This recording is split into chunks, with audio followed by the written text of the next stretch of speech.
Hello everyone, welcome back into this channel, and in this video I would like to show you the way how to turn off the auto download on your Telegram application by iOS or iPhone.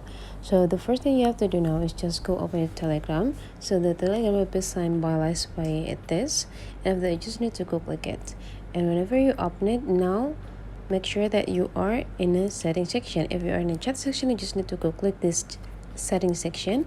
Whenever you're here, you just need to scrolling down until you found this data and storage right here, and after that you just need to go click it.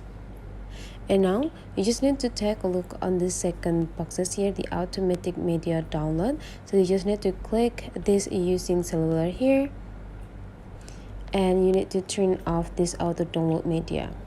Just need to go click these symbols, and now you already turn off this auto download on your Telegram, so your Telegram account will not automatically download without any permissions from you first. So that's the way how to turn off the auto download media on a Telegram. Hopefully this tutorial today is useful for you, so don't forget to leave some comment, like and subscribe into this channel, and I'll see you for the next video.